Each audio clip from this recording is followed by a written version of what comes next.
Hey everybody, welcome back to another episode of the Zamora two-player podcast. I'm here again with my brother Matt. Matt, thank you for joining us. Yo, yo. And I'm Garrett Zamora. We are here to...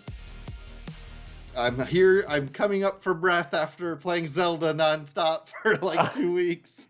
It's funny, like, I feel like we talked not that long ago, and it's just like I see the hours you've clocked, and it's just like, geez, like you wrote a thesis on it. Yeah.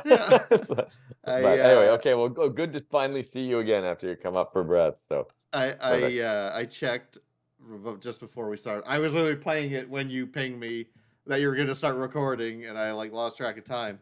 I'm at like 115 hours, and my map is only like 60 point something percent finished.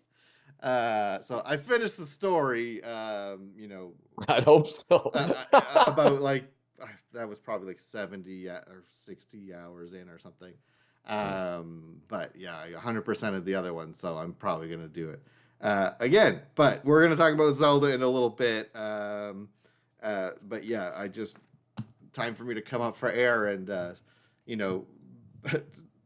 be somewhat social for a few for an hour or two. After no lifing that game. I've seen stuff online, just some of the mechanics and stuff. It looks wild. So anyway, I was like, I'm not surprised he's logged so many hours. And it was funny when it was like, oh, let's sync up to do a podcast. Like, oh, just playing some Zelda. Like, oh, okay, do you need an extra 10 minutes in? I was like, just give me a 10-minute warning so I can finish what I'm doing. Yeah. Cool. So yeah, we'll get into that shortly. Two things we'll talk about that I want to talk. Well, one thing I want to talk about first, and then we'll get an update on what you've been playing.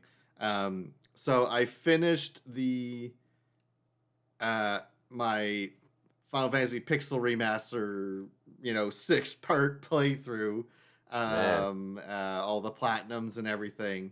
I saw your screen cap of just like the 6 with all the was like, oh man, okay, that's a badge of honor for sure. I'll put a picture of that up. I tweeted that out a couple days ago. It's funny too because like at some point, I don't know, it was like between 2 and 3, I was doing something on Horizon. I don't remember why I booted it up. I think it was just for the DLC, or I didn't play the DLC yet. I didn't get that yet. I think because I moved my PS5 over to my monitor I have at my computer setup while I was doing the Pixel Remasters, because I used a guide that really covers all the. I think I talked about this before, but it really helps cover the stuff that you can miss. Yeah, the missable trophies and stuff. Yeah, because getting all the items and treasures and all the enemy you have to kill. You have to fill out the bestiary or whatever, so there's enemies you can miss and stuff. So it was just easier to do that when I had it open on one monitor here and then my PS5 on my monitor here.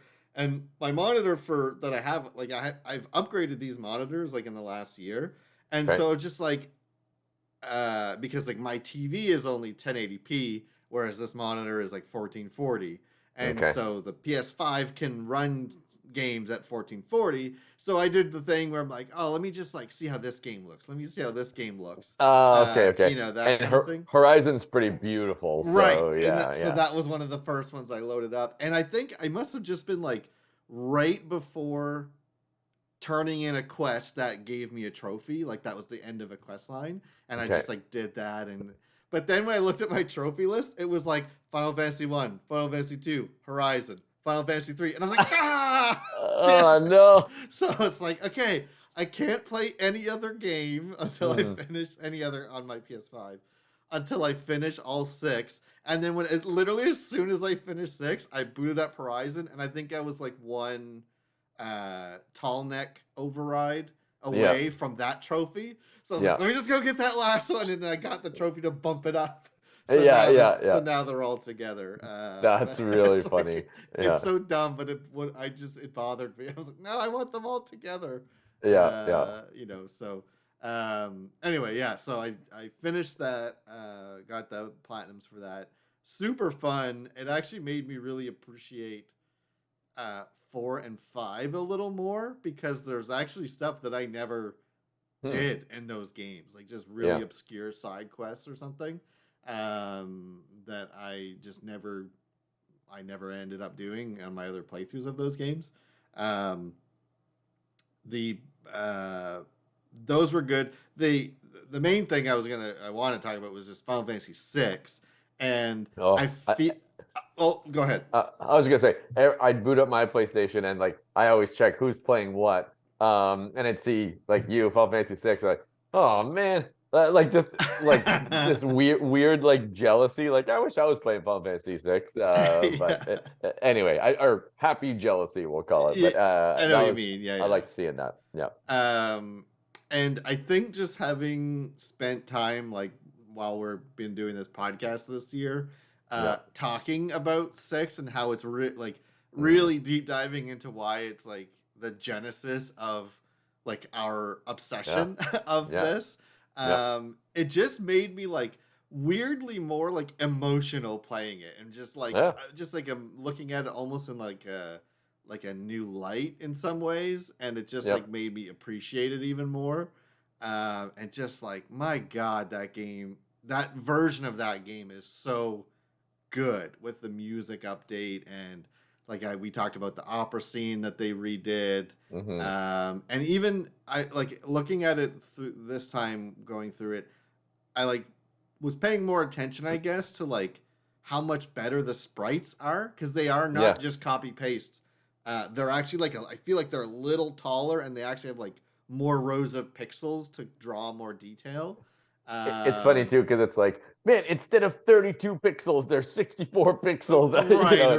It's probably not even ridiculous. that many. I guess technically it is because it's like HD, but they definitely just look more detailed in their and almost sprite maybe work. like more articulated kind of thing. Like those little emotes they do are just like easier to sort of see what they're doing in some cases.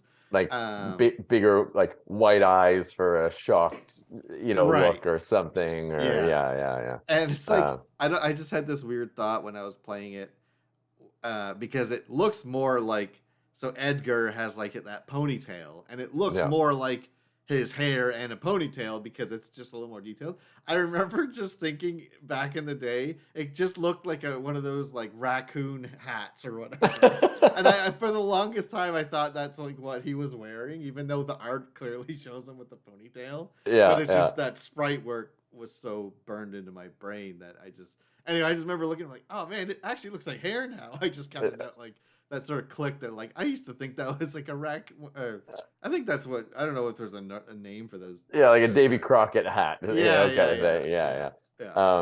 It's funny too. Like there's only so much you can do. Like thinking back, original SNES version. Spoiler alert for people who haven't played FF6, but it's like at some point you meet in the world of Ruin, but it's Gerard, and it's like it's just like, this is clearly Edgar. Just a palette swap. Palette swap, and like switching the letters around. I forget what you it's just call anagram of his name. And it's just like, nope, I'm not Edgar. I don't know who you are. I don't know who you are. And the story, and it's just like, dude, just admit it. It's actually starting to piss me off now. Like it's me, Celis. Like, relax here. And then ultimately turns his hair from like brown to dirty blonde. And it's like, it's me, Edgar. Can we defeat this monster, please?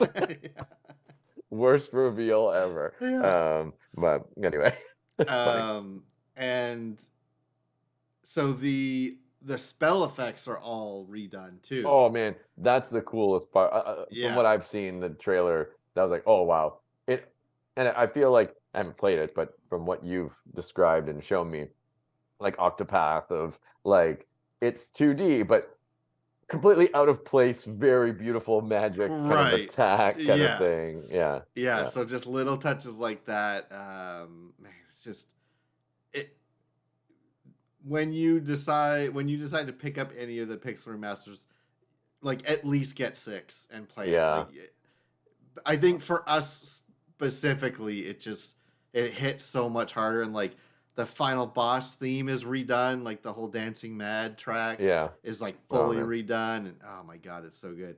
Uh, I and just I'm getting goosebumps right now thinking of just um the Magitech armor walking up through the snow, like the opening yeah, credits. and that is That's fully redone. like Yeah. yeah, that is like touched up significantly. It's not just like up-resed. Um Yeah, and like just it's kind of sad and like, like ominous. Like it's just, oh man, everything about the music in that is so good. The yeah, the atmosphere, like anyway, that game is it's masterclass. beautiful. Yeah. Yeah, and so important to us, To I think. us Yeah, specifically, yeah, yeah, exactly. And I yeah, think us talking about it just made me love it, this playthrough that much more. The yeah. funny thing about it is because getting the platinum, you got to do everything, and like Mm. as I think I mentioned before, where I try to leave beating the game as the last trophy, and I did. I did this time. I know a Yeah. couple I almost did, and I forgot one stupid one or something. But Pro move. this one I for sure had it.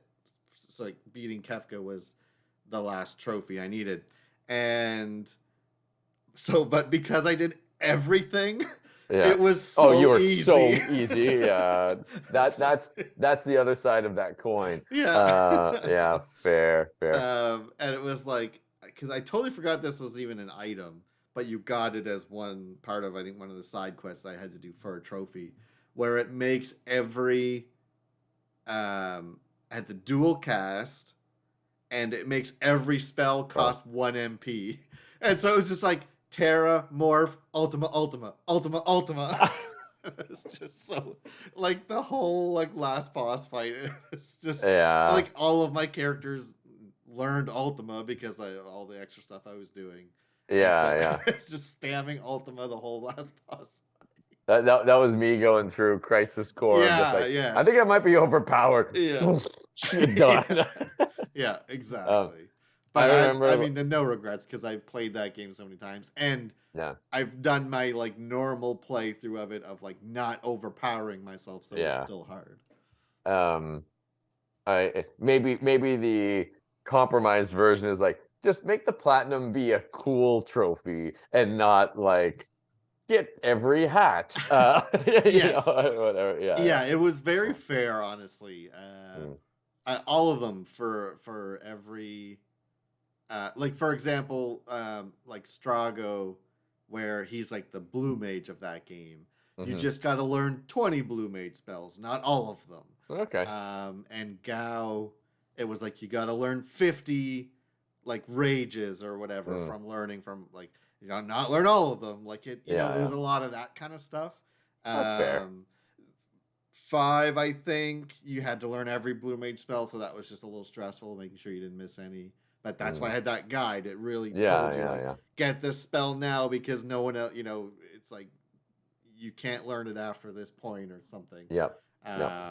So there was a few little trophies like that in some of them, but the one that was the hard one for this was so Setzer has like his slot. Hmm. That's just like his like unique Yep. action or Ability. whatever, Hmm. and you gotta get triple sevens once to get Oh, okay. a trophy. And is that luck or is that button So pressing? this was a little PTSD. Not even I shouldn't even call it that because it's not like I dislike my. So in my job in real life, I test part Yeah. of my. I work in QA testing of slot machines, Yeah. and it's like this game. It's like if you're doing well in the battle, you won't get that third seven. The game will just like no, it'll scroll past it no matter how perfect your timing is. Yeah, yeah, yeah. So it's like one thing to do is like save, then like load the fresh save, go into a battle, use I think it was an echo screen on yourself when you're not silenced, so it misses, and that tells the game that like you did like something went wrong for You your team. missed. You did something. Yeah, I see. I And see. then you Yeah, have yeah. like a better chance of it giving you, and then trying to just time it like forget it. It was literally like pause, pause, pause, pause, pause, pause, and like Uh, trying to like pause buffer it. And it took me like probably about 2.5 hours of doing that, like just Oh back man, over and over and that's over. so funny. I didn't even think of like the connection to your real Yeah. job kind of I was thing. like 20 minutes in, I was like, God, why am I doing this on my free time? Yeah, it's like I should be getting paid. Yeah. That's so funny. I'm playing FF7. It's like I got to sell someone a benchtop NMR, and it's like, come on, dude. Yeah, exactly. No. Yeah. So, and that's why I say it's not PTSD because I like my job. It's just funny that I was like, wait, am I working right now? Like, Yeah. testing this slot machine in this game. Yeah, that's Um, really, really funny. yeah. So I just put on a movie on Netflix and I was just like doing that for like 2 hours plus something. Yeah. That was the hard one for 6, but the rest were pretty. You just had to be careful because places like the Phantom Train and like Cyan's Dream World, like those are places you're only there one time, so you got to make sure you get every item and you got to kill every enemy at least once and that Something kind of thing. that I should be better at, and I was for Crisis Core for that reason, is like I'd save Yeah, different slots. yeah. I And did that a lot on the Pixel Remasters. Yeah, because there are a bunch of missables in Crisis Core 2, and so it was just like, just to be safe, disk space is cheap. We're not looking at 3 save slots anymore. You know, just whatever. Yeah, exactly. Yeah, I had to do that on Final Fantasy 9, which we'll talk about sometime because that was quite a journey getting that platinum, and it saved me probably like 10 hours. Oh wow! Of because there's one. It's like you remember. We'll go into it another time, but those little like side. What do they call them? ATEs or something? There's like little cutscenes you could watch, like outside of who you're controlling. You have to see all of those for a trophy. You have to not miss any. And there's one point when you get to, I think it's called Trino. It's like it's the Black Mage Village. It's like if you go left instead of right, you miss 3 and you can never see them. Yeah, and so it's like, and the trophy tracker, it's like you don't have to do it all within the same run, just you have to see them at some point, kind of thing. In one run.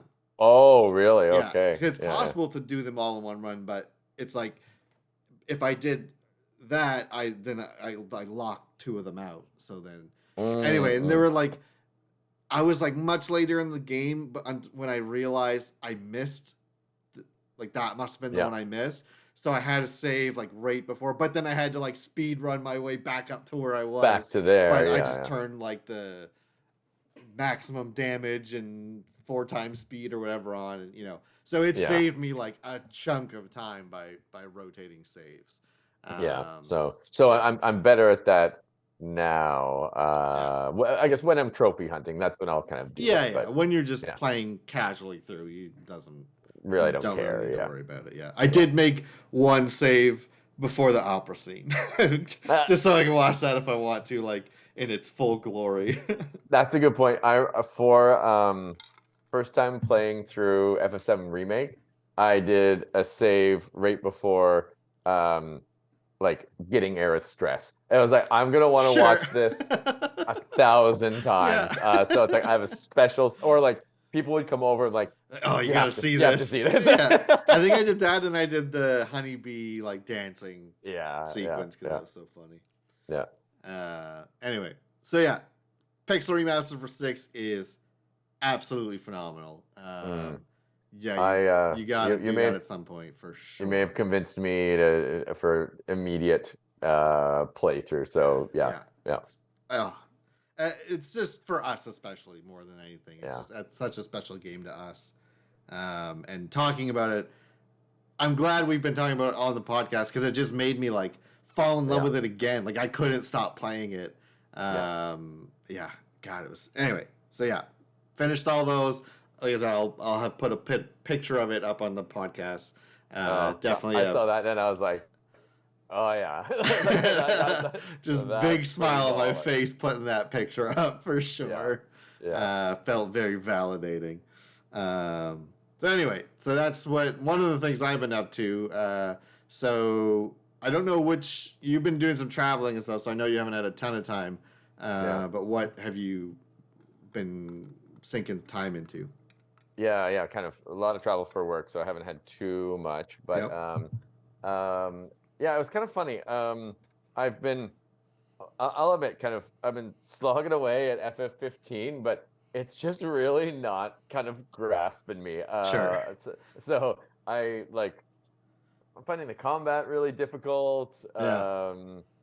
The stories, it's a kind of exciting, but I'm just not getting sucked in. So I was like, maybe work's kind of crazy right now. So maybe I'm just not in the right frame of mind. So I think it's like, I might shelve this for now. Yeah. Don't But force it. Yeah. no, exactly. So I was like, I'm just really not getting it yet. Yeah. I'm like, how do I do spells? Like, what am I even doing? Like, Yeah. I don't play it for a couple of days, and I pick up the controller, and I'm like, I forget how to do everything. Yeah, that can be tricky if you're in that Yeah. scenario. Yeah. So I just been kind of like, you know what? I don't have to like every Final Fantasy game, and I'm not kind of digging this one right now. So Nope. I'll leave it and come back to it. So Yeah. yeah. Yeah. I always say never force a game. Sometimes even if it's just you come back to it later and it clicks, but it's Yeah. like don't just play it because you think you're supposed to play it or whatever. And it's kind of funny because I almost had I had the epiphany to do that because I thought of the reverse epiphany was when I was playing Metal Gear Solid 5, and I'd said to myself like, I should play a new game, and it's just like, no, I Yeah, why? love playing Yeah. this. Like, Exactly. I'm having so much fun, so I was like, I'm just gonna play this until I don't want to anymore. And I Yep. thought of that, and I was like, you know what? I should just play another game. I can shelve that and play it some other day. So Yep. yeah. So I kind of gave up on it for now, which is fine. Yeah. And then so I picked up a while ago, like it was at Best Buy for like nothing. It was like Neo, Yes. the first and the second one, Neo. Yeah. like a combo pack, PS5 Yep. remake, remaster, whatever. Played that, booted that up, and like opening cutscene, I was just like, okay, Japan, like craziness, like this is right up my alley. But you know, forgive me and take away my gamer card if you need to, but I was just like, this game's hard, like cripplingly hard. Yes. And That then is I was like one of its identifiers. and so then I was like, didn't Garrett say this is like a Dark Souls Yeah. made by the same people or whatever? It's not made by the same people, but it's like in the wake of Dark Souls, the rise of Dark Souls games. It's like it's meant to mirror that sort of brutally intense like difficulty of gameplay. Yeah. Yeah, and so anyways, I played it, and I got to this certain point, and I was like, oh crap, I died. I'll just respawn. Like, I'm back here? Yeah. That's like, what? I was like, surely this is a joke. And it's like, surely all those enemies will be dead along the way. And Nope. it was like, no. I was like, what the fuck? And I was like so angry. And I'm spoiled. Like, this is the difficulty of games we grew up with. But but then it just like, and you've also never played Dark Souls, so you're not like conditioned for this style game. Yeah. And so then like I get this point, and it's just like so many people, and I'm just like, fuck this. I'm just like, I can't. And so I was like, no, I can't do this. And then I had a different epiphany of just like, I am not enjoying this. Yeah, sure, yeah. I am not appreciating how difficult this is. So I was like, play it again later. And then kind of just because like so, the combat's really cool. Like it's like, oh, you've got low, medium, and high stance. And I was like, I love this. And it's like, why can't I effing live through a battle? Yeah. So a tutorial or something. The interesting thing is like I played Neo 1 and 2. I think they were free on PlayStation Plus at some point. And so I have added them. And it's like same, it's like I like the aesthetic, I like the weapons, like all the Japanese style weapons, but it's like it's something about the combat it's like it's not worth the pain of the difficulty for me specifically. And it's like I ended up dropping them just like it's like kept trying a little bit on one level and died again to this boss. I was like, uninstall. I was like, I'm done. I don't need. And so it's that development team that made that Final Fantasy Origin spin-off game. It's them. It's that team.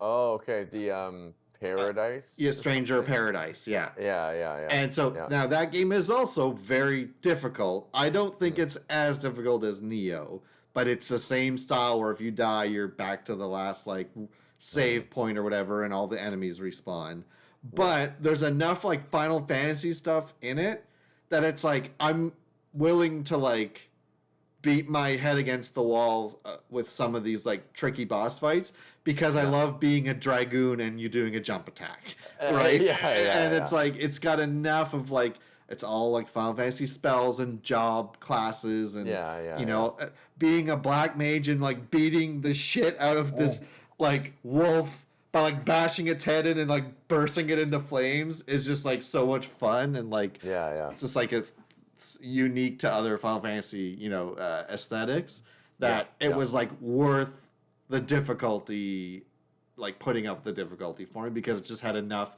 So it's like I get what you're saying about Neo. It's like, man, I love all of the stuff surrounding this experience, but the actual gameplay experience itself is just not. I'm not enjoying it enough to put up with how hard it is. Yeah. So anyway, maybe we'll give it another shot. We'll see. Like I essentially bought it for a song. It was like nothing. So yeah, that always helps yeah, because you don't feel like you need to beat it because you spent $60 or $70 on it.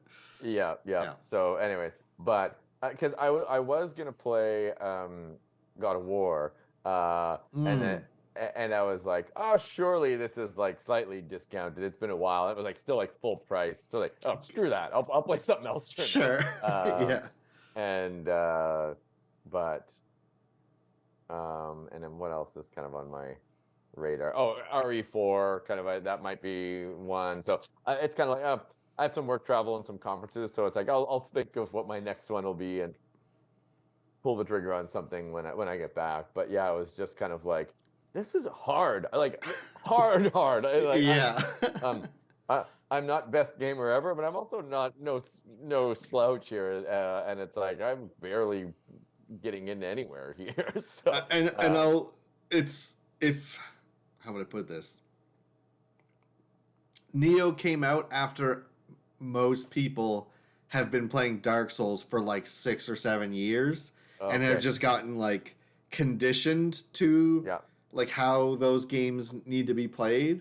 So going in, because so I like similarly like when I first played Dark Souls for the first time, it was actually when I was streaming 4 or 5 days a week. Someone bought me the game because they're like, I want to see you get mad playing this. It's like, okay, you got it. And it's like, if they didn't buy it for me, I would have quit early on. And I'm sure I would have come back to it.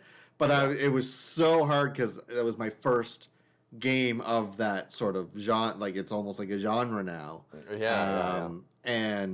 But it was like, it was good enough. There was so much good underneath it that it was like, it was still worth pushing through and getting. And so now by the time I've got to like the Stranger Paradise, it's like I've played like Dark Souls 1, 2, and 3, Bloodborne, Sekiro. Like I just know how those games are sort of structured, and it does soften the blow a little bit. And like I said, it was Final Fantasy references left and right, so it obviously made it easier for me to come back. I think it's a good point where it's I kind of came to 80% of the realization, and then hearing you say it kind of full 100, but it's like it is a genre of just like punishingly hard game. It's like, is that a genre? Yes, it is. Just try these games and and some of them don't do it. They just copy paste and they just make it really hard, and it's like, okay, but like what else is there that makes me want to keep playing? And so like Sekiro was one that I found that was like harder than any of the Dark Souls games. And it was like I was so close to quitting, but the sword fighting and parrying and stuff in it is so freaking good. So I was like, no, like this is worth still playing for sure. What's the one that you recommended that I play? It was probably Sekiro. It's like, and there's a certain like edition or something, or like a certain version. The Heart of Darkness edition or something. kind of like Royal Edition of FF15 or something. Right. Like, maybe with Sekiro. There isn't more than one edition of that. I recommend a lot of games to you. I know, like it's hard to remember. Like it's it's not Bayonetta, it's not Bloodborne.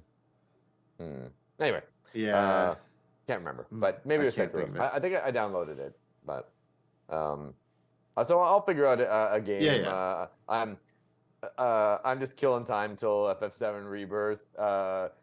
16. I'm gonna wait for your review to see Sure. what I do there. Yeah. For me, Q2 ends end of June, so Okay. like I might be primed in July to have some game time. Downtime. Yeah. But anyway, keep me posted because there was what we've talked about, like it looks pretty awesome. So anyway, it'll just come down to if you like the style of combat or not. Mm-hmm. I know the storytelling and atmosphere and cut scenes and music. Like I know all that's gonna be a slam dunk for you. Yeah. It's just and I feel like if you like games like Revengeance and Nier, I can't see why you wouldn't like the combat in this from what I've seen. So, but yeah, I'll give you my impressions obviously when that comes out, which is like 22 days. Yeah, it's so close. They had a PlayStation showcase this last week, and I was watching it, and it was like I saw like Square Enix, and I was like, because I knew it wouldn't be 7 Rebirth because they won't do that until 16 is out. They want to. They're gonna cash in on their cash cow right now. So they want to. They're 100% invested in the marketing for that game, and. So I saw Square Enix, and it was like Business Division 3 or whatever, however they have them. And I was like, okay, I'm going to make a snack or something. And I was like, I'm not watching this. And so I like went, and it was like 2 or 3 minutes, and I just kept kind of peeking around the corner. I could still see it. I was like, nope, can't look yet. So I'm still avoiding all of that, which I think I'm in the home stretch. So I think I'll be fine. And I'm good at recognizing if I'm like looking through Twitter or something.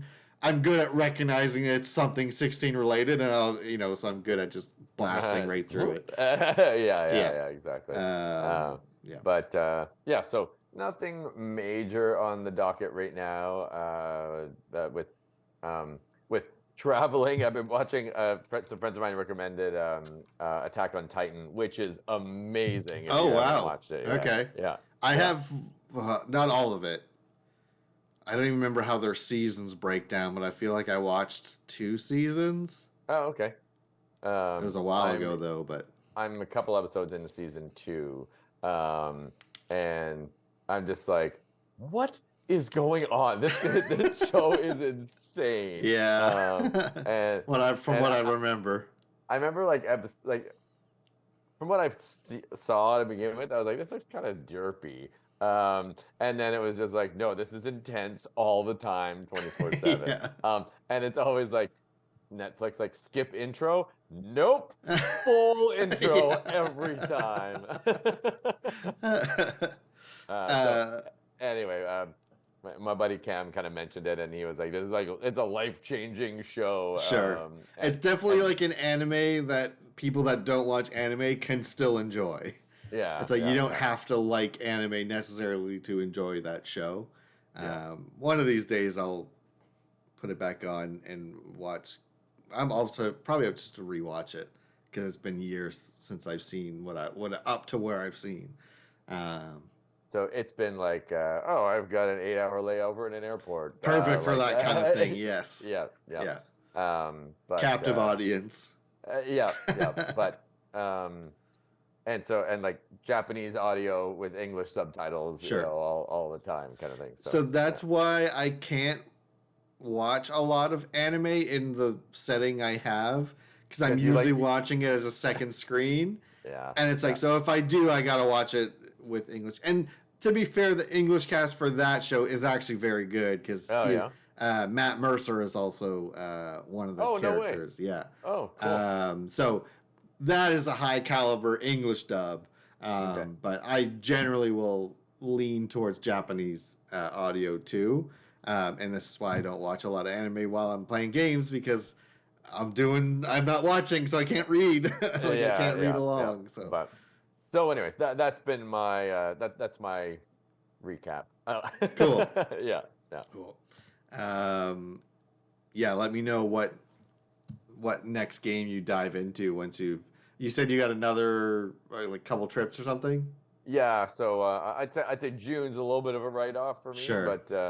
but still, I'll probably dabble and look at some stuff. So Cool. I'll keep you posted. But Yeah. I mean, maybe we can get around to Tekken in here and there. Yeah, actually, that'd during be that time. Yeah. yeah. I guess, God, I'm gonna forget everything about Tekken when Street Because your Fighter Street comes Fighter out. Yeah. Although I use the stick for Street Fighter, whereas we got the Tekken grip for a controller, so it might actually not just completely erase everything in my muscle memory, because they're different styles. Yeah, exactly. It may be compartmentalized because the muscle memory in the grip is different. Yeah. Well, maybe that's a good strategy there. And play every fighting game with a different style or something. Yeah. Here's my my Tekken style, my Street Fighter style. Yeah. You played Ghost of Tsushima. Yeah, I didn't finish it, but I played a lot of it. The different styles, different grips, Tekken grips, Street Fighter grips. Struggling to think of other fighting games, but Mortal Kombat grip. Yeah. That's okay. funny. So yeah, let's. Why don't we just take a quick break then? Because I got a lot to say about Zelda, so we might as well take a break now. And then we'll come back and I'll just talk about how I feel about it after like 115 hours of gameplay. And then we'll talk about some Street Fighter a little later, because I did get a chance to play the open beta 2 weekends ago, week and a half ago, whatever it was. So I got a chance to get in with that, and then we'll get some Tekken 8 impressions from you, because you saw some trailers that came out recently of characters you were waiting for. Yeah, exactly. So we'll talk about those. So we'll take a quick break, and we'll be back shortly. Cool. All right. See you in a minute. Hey everybody, welcome back. So yeah, let's just jump right in to some Zelda talk, because good God, this game is fun. If you can avoid spoilers, but I mean, I feel like I won't play it for enough time that I probably won't remember anything. But still, it's very spoiler light. I'm gonna be pretty vague about stuff, because it's more just like the experience of playing the game and some very just game design things that I love. I won't talk about story stuff. I will say the storytelling in this one is way better than the first game, and just has some very cool I don't know if I want some time loopiness. Cool. That's the most specific I'll get, which is just hits you like a brick wall when you kind of hit those story beats. Cool. So good. So, let me see. I got my notes here that I was taking while I was playing. So one thing, I love whether it's a sequel or like it's just another, especially when it's a sequel, to because it's a direct sequel, it's like you gotta reset Link's power. Yeah, you know what I mean?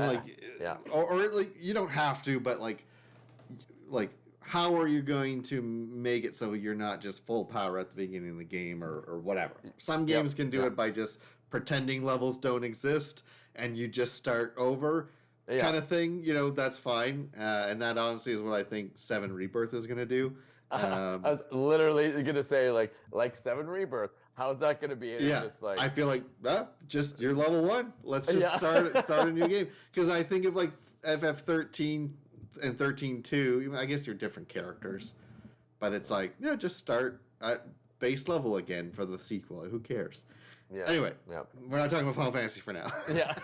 Sorry, it always happens, but so the way it deals with like your power loss, and this is not even really a spoiler because it's like literally the first thing that happens when you start this game, and it also just does a good job at like. So like any so the marketing and stuff for this game will tell you that like Ganondorf is back in this game because he was not in the first game. It was like Calamity Ganon or something. He's like he was not in like his humanoid form. Sure. So like there's like this weird like red sort of miasma that's been like creeping out from under like the Hyrule Castle and stuff, which is where in the first game like where Calamity Ganon was like residing. He was like taking over the castle and stuff.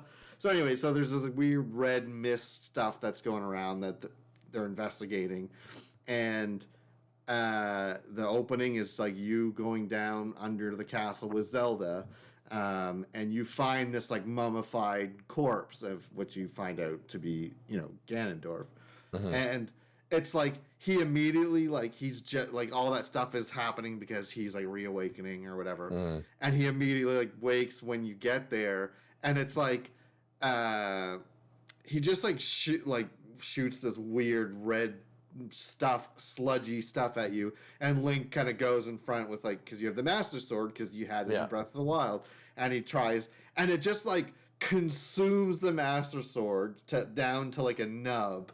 It's all corrupted and half, like 90% of the blade is gone, and like corrupts his entire arm. Like it's like infecting him. And as it's doing it in the cutscene, your hearts, maximum hearts, just go all the way down, down to back to 3 hearts or whatever. And I just love when a game, it's like you could have just started the game with 3 hearts. Like, you know what I mean? You don't actually fight anything down there, so you didn't even need to have a HUD to show me how many hearts you have.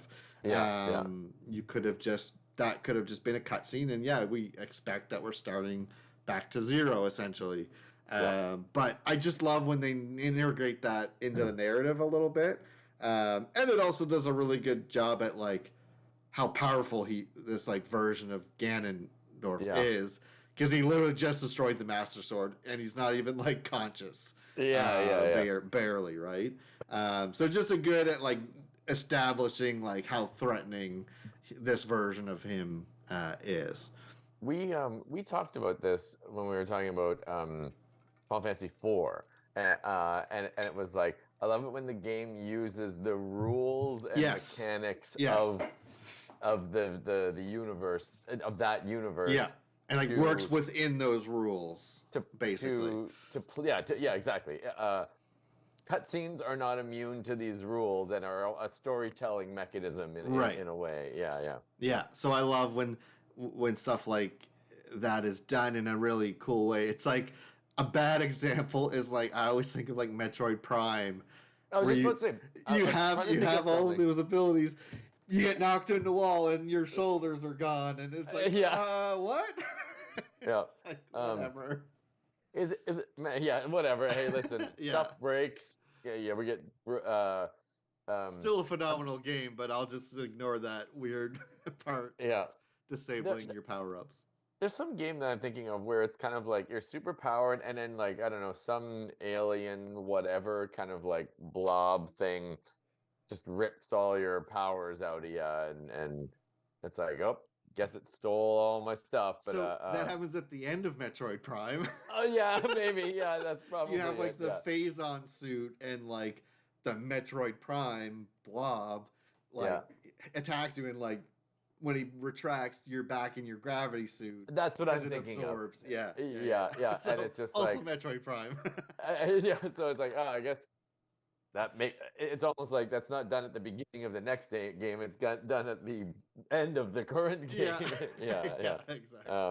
But still, it's kind of it's a video game. Like I just sometimes I don't care. I just like it when they do a little more effort in establishing that sort of point, which I really liked how they did here. So first of all, the the game is insanely huge. Like the map in Breath of the Wild was already enormous. Like it really is a big world, and it's like very rewarding. Like searching around, like not just going, you know, a beeline to your next quest. Like it's very easy. Yeah. Like ooh, like little enemy encampment, or oh, what's this? And there's always some little reward for doing that stuff. Hmm. The game is essentially probably a little more than 1.5 times the size because you have the entire Hyrule map again. Hmm. Excuse me, but I think it's like 6 years later or something. So like some of it has changed, and like areas that were wiped out are like rebuilding and stuff like that. And there's a couple Hmm. new like outposts and towns that are building up. Um, but there's like these sky islands, which is one of the new things, and it's there's a number of them, but they're just like kind of. Did you ever play Wind Waker? Yep. So it's kind of like that, where like every quadrant had something, Yeah. Yeah. Yeah. Yep. and it was kind of that way, but it wasn't. It's not that many. Like it's not that many different things. Hmm. It's just like there's just littler things scattered around the sky.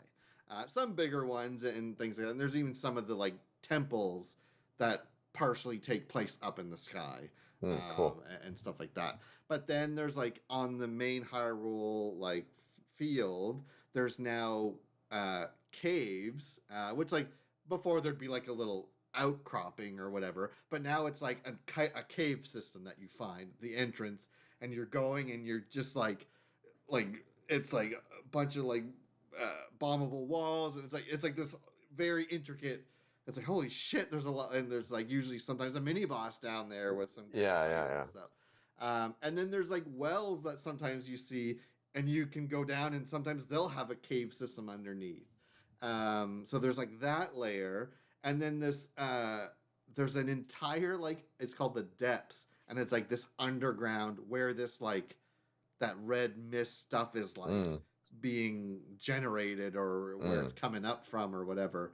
And the first time I found is like big ominous like red and black hole, Yeah. and I don't know if it was a quest that told me to go down there, but or I just was like, man, a lot of Breath of the Wild and Tears of the Kingdom is like is man, I wonder what happens if I do this, and then you do Yeah. it, and you want to Yeah. see. And so I jumped down and went down this, and it's like pitch black, and it's like these like almost like war horn type instruments that just plays like one or two notes as you're landing, and it's like I was like intimidated. Oh It wow. was like very ominous because you can't see anything. You can pick up these items. They're like these flowers that will light up when you throw them to the ground or whatever, and that's how you light your way. And Hmm. then there's these, they're called light roots, and you go to those, and they'll light up kind of like almost like a tower, like it'll light up Sure. Yeah. Yeah. a radius or whatever. But like there's this goopy stuff on the ground that if you walk in it or stand in it too long, it reduces your maximum hearts until you go back up to the surface. Oh, okay. Oh wow. And the enemies down there are, I think they seem to be more like a little stronger for how far you are in the game, and if Hmm. they hit you, your maximum hearts go down. It's like very threatening down there. Yeah. Yeah. It's Uh, like being in, help me out here, Metroid, like if you don't have the y- right suit. yeah, and the second one, yeah. Yeah. Yeah. You had to be like in the light bubbles, or your health will Yeah. just go Yeah. down. Exactly. Yeah, yeah. Exactly. Yeah. Yeah. It luckily doesn't like consistently go down. It's just if you Mm. get hit or stand in this stuff.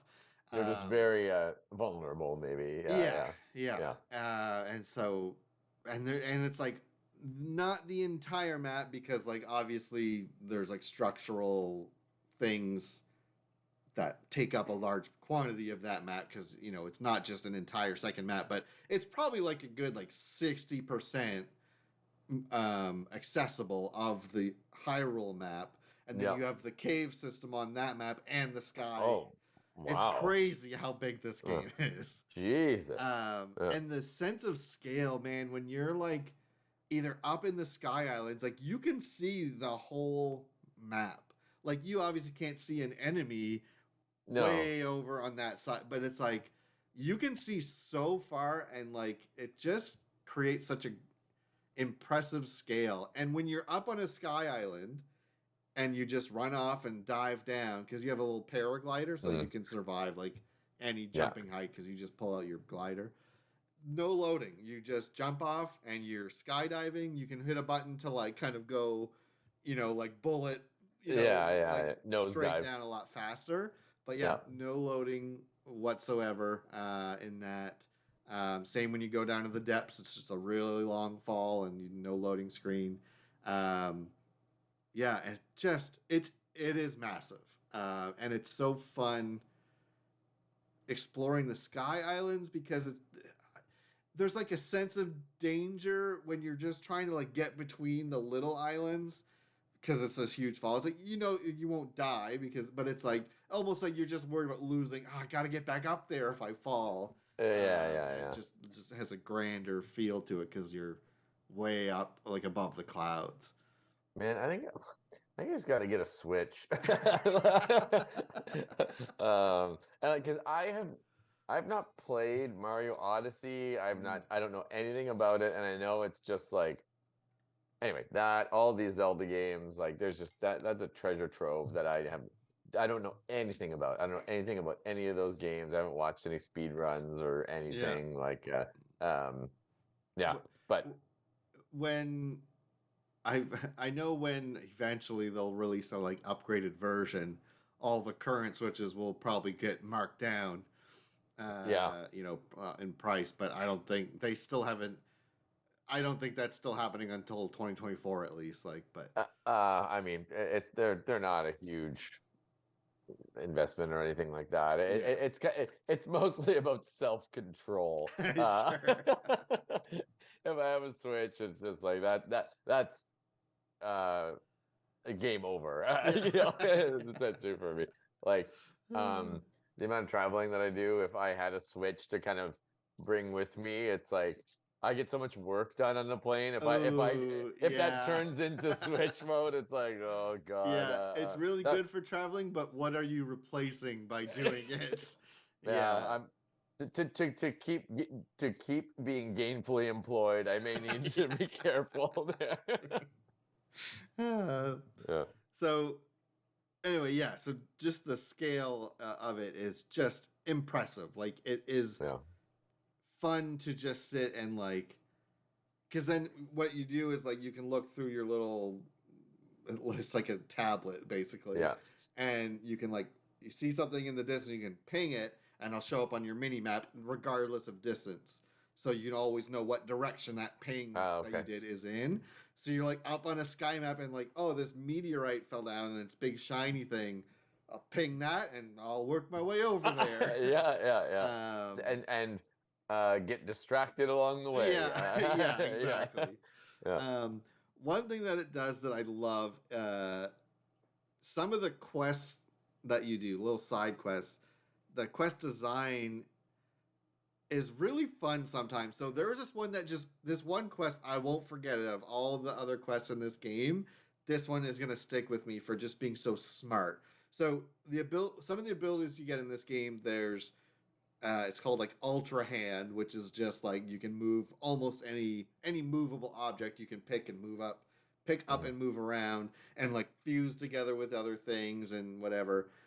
You have one that is Fusion, which I'll get into in a second, which you can fuse items uh, into your weapons or arrows. Mhm. And the other one is called Ascend, and there's one called Rewind. And Rewind just like does what it sounds like. It'll if an object has moved, you click Rewind and it'll go back in its trajectory that it was just doing while everything else moves normally. And Mhm. so you can do really funky things like I can't get this rock up there that I need to do a puzzle. So you Mhm. like grab it with Ultra Hand, lift it up, then let it drop, climb up there, rewind, it comes up, then you grab it and take Oh, it with you or cool. whatever, and just crazy stuff like that. And then one's called Ascend, where if there's an like a ceiling or whatever above you a certain distance, and it's pretty far, it Yeah. goes up pretty high. Uh, as long as there is something on the other side of where you're standing of it Mm. that you can stand on. You hit ascend and you go up and you just go through whatever was whatever's above you. Oh wow. So when I was talking about the caves, you Yeah. go in, you find the treasure in that cave, ascend, and you go all the way up to like above ground again through the whole Oh wow. mountain or whatever it is you're under. It's Yeah. crazy that this works so well. Because like it could be ripe with like glitches or whatever and anyways. Yeah. There's like that sounds like clipping out is what that sounds like. Yeah, exactly. Yeah. Yeah. Which to that point, they delayed the game, I think it was like March or April last year, and they said it's a 2023 game. It's not coming this year. Hmm. They said that like last like spring. Okay. And he recently came out, the director came out like a week ago, right after the game came out, and said the game was done when they delayed it. It was finished. But it was like a year of testing and Yeah. fixing and whatever to Wow. make sure the physics and all those weird creation stuff you can do all Wow. works. And it Wow. really shows because it works as advertised in so many ways. But You so oh, go ahead. you posted a few videos of just like I don't know, Yeah. fusing stuff and I was just like, what is even happening here? This There looks will be insane. videos of these weird and cool but also cursed creations Oh, for I've a I've decade. seen so many and it was like this like I'm trying to think of an example. It's just like you've created a monster. You've created a meme monster. Is Yes. what it Yeah. is. Yeah. Somebody made a functional TIE fighter. Yeah. And it flies. Yeah. And it all works within the physics of this Yeah. system. Yeah. So anyway, the power-ups are important for what I was going to talk about. So this quest, you go the towers of this game, which are awesome. It's not just click a button and it gives you God, what's that word when it like maps the ground around you. Ah, okay, sure. It doesn't. That's what Breath of the Wild did, but this one doesn't do that. Yeah. It goes. It's like this tower that you get in, and it just like launches you way up into the clouds, and then you Yeah. take your tablet out and like take a picture of the map, and that's how it fills in. But it also is like Makes sense. so you can get to some of those sky islands and stuff Sure. like that. That's like you got to map the field. Okay, go Send me up way there. the hell up there, and I'll get a lay of the land. Yeah, Yeah. sure. Why not? And so anyway, so you get to one of these towers and it's like the door is closed and there's like some guy there that's like oh man, like these doors are jammed shut or rusted shut. I'm not like I can't seem to get it fixed. I can't get them open. And he's like, man, if I had some, I forget what they were called, a certain type of mushroom that's in the game.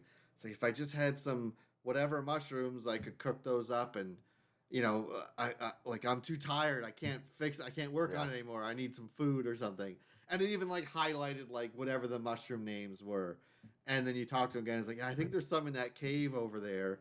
And it's like, Yeah. all right, I'll go get your mushrooms. Like, Yeah. this is my job Okay. now. Okay, I'll be right Yeah. back. Yeah. God damn it! I love a good side quest. So Yeah. it's like yeah. So you go into this cave and I'm going around and there's a couple little ways to go. And I clear it out, clear the enemies. I'm like, where are these freaking mushrooms? Like there's no mushrooms down here. And I was like, did I do something wrong? I'm in the wrong cave. So I went out and it's like it's the only one close by. Like he can't be talking about another one. Like he's like, it's the cave down the hill, and it's right down the hill from him, right under the tower. And so I'm going around, and I swear it was like half an hour. I'm just like, what am I missing? Where is this? Yeah. Stupid. I tried like taking other mushrooms that I just had because you pick up a bunch of shit, and like you can like put them in your hand and drop them, like just with any item. And I was like doing that, and it's just like, do you want me to like just put them in front of you and just didn't do anything? I was like, oh, what am I missing? I almost looked it up, but I'm so glad I didn't, because I was just getting so frustrated. Yeah. And I went back down and whatever. Let me look again. Like maybe I just missed a little hidden entrance or whatever. And I go through it and I was like, no, I didn't miss anything. But like I look at this one room that you go into.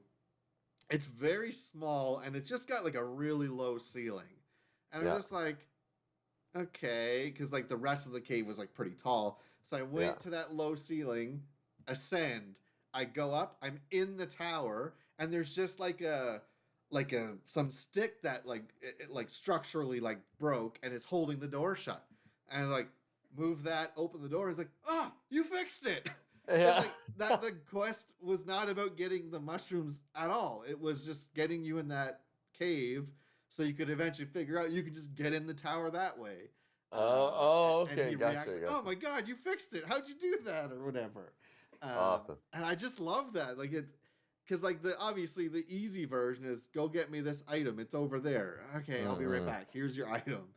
Yeah. Yeah. But it's Yeah. like no, they just wanted me in that cave so I could eventually figure out I can just get in the tower from below. From And they just below. Yeah. Oh and man. and It's, and I just. it wasn't even like a glitch. Like it was clearly like a stick or whatever that was like pinned against the door. Oh You yeah. know what I mean? Like 100%. that's Yeah. 100% what I was supposed to do. Yeah. It just adds. It's kind of like this is a weird analogy, but like with GPS as we know it is 2D, right? Right. It's not 3D GPS. So this just it's like, man, this just adds like a 3D element Yes. to the game, a different dimension, literally. Yeah. Because Yeah, there are a yeah, lot of like puzzles or whatever where it's like I got to get up to this this um not shelf but like like a ledge cliffside or or whatever, yeah, yeah, and it's like in some of the shrines, which is like kind of like micro dungeons, yeah, you can't just climb everything like you can out in the world. yeah. Um, and so it's like you can't climb up to there. And it's like it gave me like three like cubes, and I could stack them, but I can't climb them. They're not a climbable surface. And I was like, Yeah. what the hell? So you go one, two, and then you go three. You kind of hang it a little to the side, then you ascend through the overhang and get up. And Oh just stuff wow. like that. It's so cool, like the way you got to just think like about how to use your tools effectively. And if that doesn't work, one thing you can do, grab a cube, I was lift about to say it, drop rewind. it, rewind, ascend Yeah, through it. yeah, Like yeah, yeah, yeah, yeah, it's yeah. like, oh man, and it all works like within the physics of the game or whatever, right? So I feel anyway, like just that's quest design that. like that, it was just like that one quest I will remember until I'm done this game. Like that was so smart. Just get me in that cave, but don't and like ask me to look for something that doesn't exist, Yeah, and eventually I'll figure out, and I'll just and it's like a lot of the things that I got stuck on in the game. It's like, okay, what is new in this game compared yeah, to Breath yeah, of the yeah, Wild? And it's like there's a case where I had to jump down from above, and I had to go to a sky island and jump into the thing yeah. because that's a new thing that you can do in this game. And so it was just a lot of like remembering What are what are the new what's the things new I can do. mechanics? Yeah, Yeah, the new yeah. base mechanics. Um, Um, that's I find that's something Nintendo has always done really well. Like, let's say going back to maybe like Wii or GameCube or maybe even before, but just like simple concepts, pretty, and turning it into just like gold. yeah, Yeah, it's base like gameplay principles. first. Yeah, Yeah, yeah, yeah. and Like, I feel like they've spoken to that a yep, lot in the past. yep. Yeah, And Zelda especially, yeah, where it's kind of like, is there anything complicated in this? Nope. But just we're just really good at designing puzzles. and it's like Yeah. it can be like the things you can do with the tools they give you can Hmm. be very complicated. Hmm. But it's like you don't need to do that in order to finish the game. You don't need to Yeah. do that. You don't need to create a TIE fighter to Yeah. beat a Yeah. quest. Yeah. Yeah. You can, Yeah. you can keep it simple and just enjoy the creations that other people make. Um, But super cool. Oh man. It just this stuff is just like it's like, oh, you can do like ascend. That's not a complicated you know, anyway, it just like you can just make you if you're clever, you could make that a very cool mechanic and make yeah, it fun. Yeah, yeah. yeah, And there was these mini bosses in Breath of the Wild. They're called like Talos or something. They're just these big like rock monsters, and they're pretty large. And usually they have like a weak point that the same. So there's like mineral veins in the world that you Mm. break with a certain type of weapon, and you get Yeah. minerals you can sell for rupees and stuff.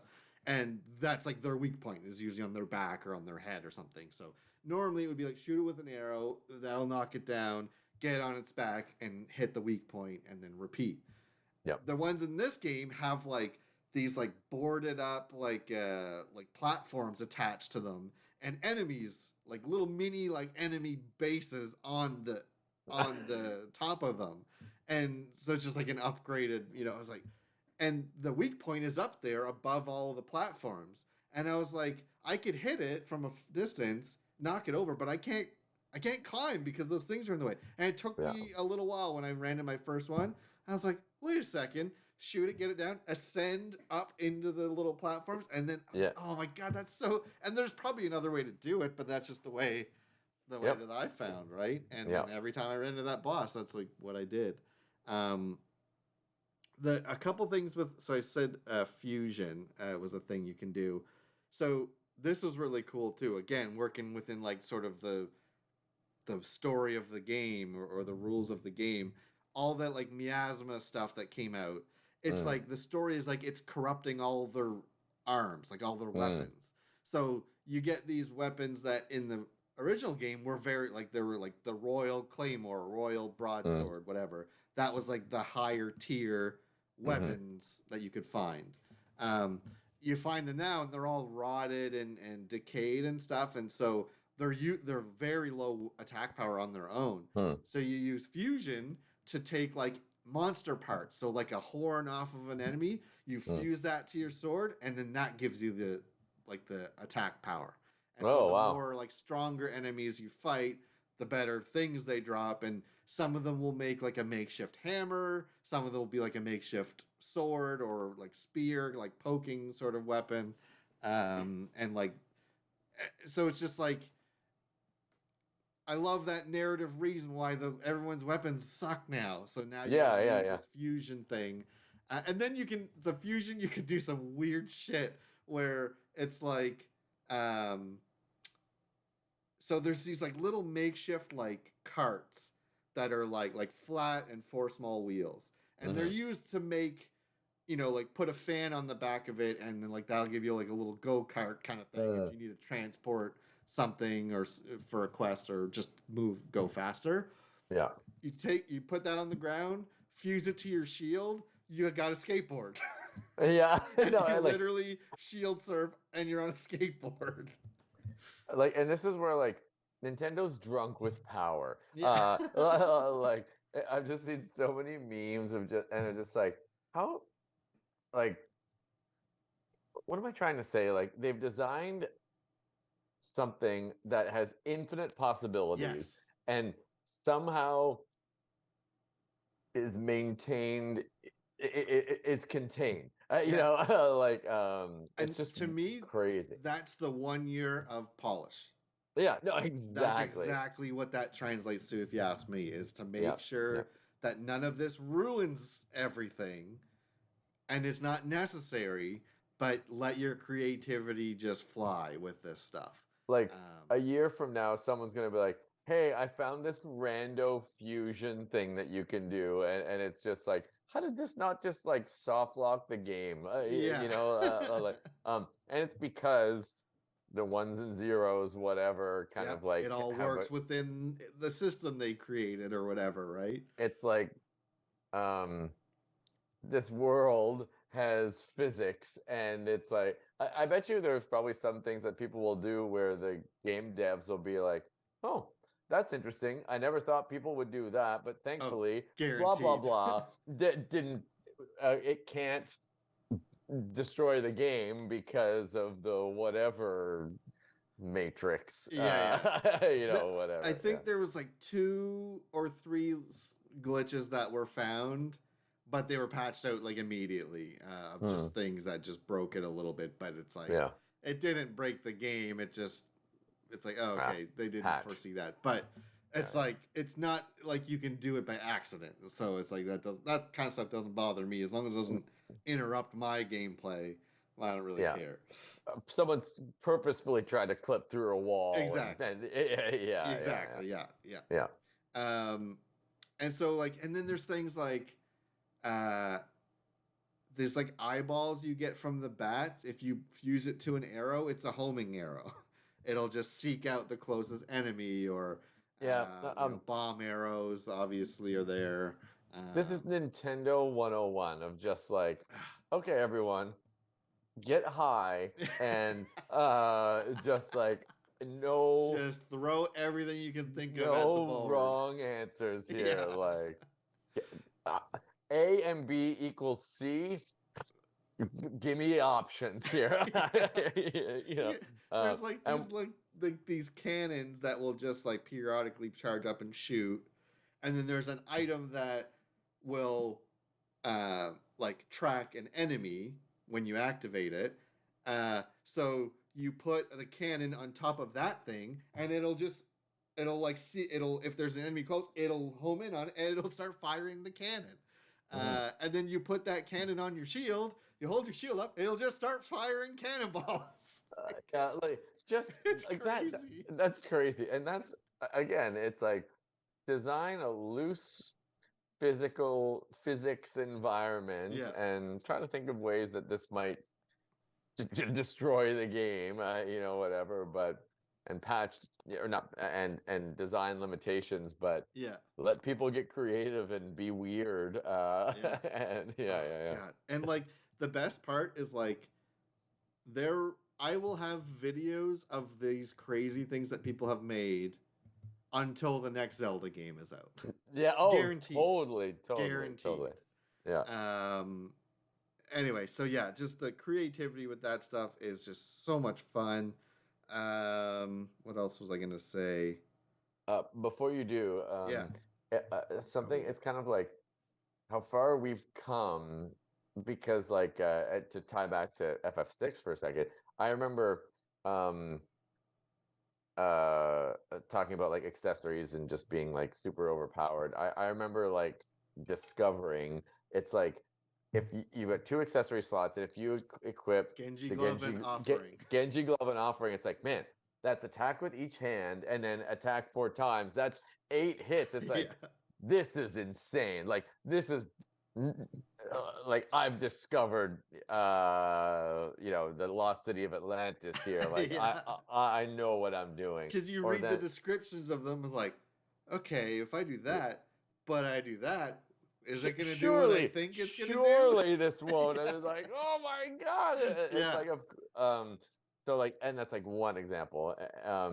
Then Materia System actually has quite a Yes. there's some pretty amazing videos of people exploiting that, and I think exploiting is the right word that I'm looking for here. And it's Yeah, been like, I know what you mean. oh, MP absorb with this and whatever, and it's just like, holy crap, that works. Is like, I Yeah. guess It works within the confines of the rules or whatever, right? And then so this Zelda game, from what I've kind of seen, is just like an example of that, and people being like, surely you can't. Oh, yep, okay, no, I guess I can. And it's like, well, what if I? No, this definitely no. Okay, I guess that's fine too. Yeah. So yeah. And so another funny moment I had with that is like, there's these swords you get that are like boomerangs, and it's like because like your weapons run low on durability, so like when it's about to run out, you can throw your weapon and to basically discard it, and it'll like do more damage if you throw it when it breaks. And if you throw a boomerang sword, it'll actually just come back, and you can like press the button to like catch it again. So I took that, and I was like, okay, this is a boomerang. This is the gem that adds lightning effects to my weapons. Put them together, throw it, and they're just like, just like lightning, like area effect everywhere until it. I was like, it's like one of those like, does this does this. Will it do these together? Yeah. Yep. And it's just that's so what's cool, fun. because sometimes like a game will be like, no, like I think in the code it's built in to be like, this supersedes that. Right. So Yes. only A will happen, and it's like Exactly. properties or abilities A always supersede abilities Yeah. B, and that's how they prevent the game from like breaking. And this is Yeah. just kind of like A and B. Yeah. Do Yeah, it. yeah, Yeah. go for it. Yeah, yeah, Just try it. yeah, yeah, And there's a lot of things like that happen where it's not just about will these two items do it. It's just like can I do this? So yeah. like there's a good example that I did with this. Like there's these like three like mystical dragons that will sometimes Mhm. come out from underground and like fly around in the sky. And it's Yeah, like a really cool sight when you just I remember seeing it for the first time in Breath of the Wild. It was like, what is that? And it's like yeah, massive yeah, and yeah. it's flying. Anyway, if you get up close to them through whatever means, um, and you like shoot an arrow at them at their, I think you can get them off the scales, off the claw, and off their fangs once per like outing of them. If you hit them in one of those three places, it'll like spark something and it'll shoot to the ground like a kind of Yeah. falling star. And so because you can get right up on their backs, you know what I mean? So I'm up there, or no, I wasn't, because if you're on their back and you shoot, you can just pick it up. But I was like close to one and I shot an arrow and it like did the sound and I saw it and I was like, can I just catch this midair? And Yeah, because you can fall a lot faster, so I yeah. was like, like bullet, like style, like going straight Hmm. after it. Sure enough, yeah, I can just pick it up before it even hits the ground. And like, is Uh, there an animation of like, or is it just kind of like absorb into you kind of thing? Like yeah, it's there's barely animation when you're picking stuff up off the ground okay, because you pick up so much that yeah, it's yeah, yeah. just you just mash A over items and it just goes in your inventory. Fair, Uh, but still, again, like people have thought of this. yeah, Um, yeah, they yeah, made it so that it's interactable before it hits the ground, essentially. yeah, yeah. And it's just one Um, of those moments like, man, it's like, can can I? can I do? Yeah, And I just try yeah. it. Yeah, I can. And um, the game is full of those moments, which I love. I actually, I was thinking about this while you were talking, where some of the Metal Gear games can actually are actually full of stuff like that. I remember Sure, like yeah, that's a good um comparison. Metal Gear Solid first one when it was just like seeing laser trip wires kind of thing, and it's just um like oh man, you've got cigarettes in your inventory, like it's like I wonder if you equip those and then all the puffs of smoke would see it. It's like Yeah, yeah. man, just like everything is just like all these little things. I love stuff and like that. and that's Yeah, just good game design because they yeah, don't give you tutorial window pop up. If you use cigarettes, you can see it's like yeah, just enough. I think if you read the description of the laser or something, like it yeah, says like if the air is obscured or you can yeah, see it or like some level of that. And yeah, it's like, but it yeah. won't tell you use cigarettes to see these lasers. You No, got to make that connection yourself, which I love when a game is designed to and just it's kind of make like, you oh, think okay, of you it. use the whatever goggles, and sure, but it's just kind of like one of those, like, oh man, like just a cool little detail. Yeah. And I remember this is a little more. The game encourages you to do this, but I remember in that game, it was like when you're in the cell and you're locked in, you find like some ketchup, and it's like, surely I can't just use the ketchup to pretend like I'm injured with blood. And Yeah. it's just like, no, that's exactly what That's you do. exactly what you gotta do. Yeah. Yeah. Uh, Yeah. So yeah, just the game is full of those kinds of moments. Uh, Amazing boss fights. Way more of an upgrade in this game than Breath of the Wild. yeah, it's cool. Had a couple moments in the boss fights. It's like, can I do this? Yeah, it worked. Okay, like it's just I love that stuff, and just really cool like set piece, like Yeah, larger yeah. than life bosses. Um, and then this was a really fun. Again, was a case of, well, will this work? Yeah. So there's this like a couple of the villages that were like just normal in the Breath of the Wild have been like taken over by like pirate, like they're still like the monsters, but they're like coming in on ships like pirate ships and like invading and like push the villagers out. And so one of the side quests is to like liberate those villages. And so, and I didn't have the quest before. I just came across, oh, I wonder what this village is like now. Like, I want to see that. And it's like, oh shit, it's like enemy occupied. Yeah. So some of these areas where you get like kind of a health bar for the area, and you got to kill all the enemies to like, clear it. Yeah. And so I'm going through, and it's like, man, these like pirate encounters, like there was a lot of enemies. Like it was like pretty intense, and I was still early on, so I didn't have like a lot of weapon slots, and I didn't have a lot of hearts and stuff. So like struggling a little bit. You find these flowers in the depths that it's like I think it tells you if you throw them at someone, or I think I just knew I could throw these things because the light flowers that build light, I was just throwing them on the ground and they would activate. And these flowers are called like muddle flowers, and it's like it'll confuse an enemy of his friend or foe. And I was like, wait a second. And it was because I was up on a little ledge above the thing, and there's like the big boss, the big boss enemy on the ship and all the little minions. And I'm like, I fused that to an arrow and I shot him with it, confused.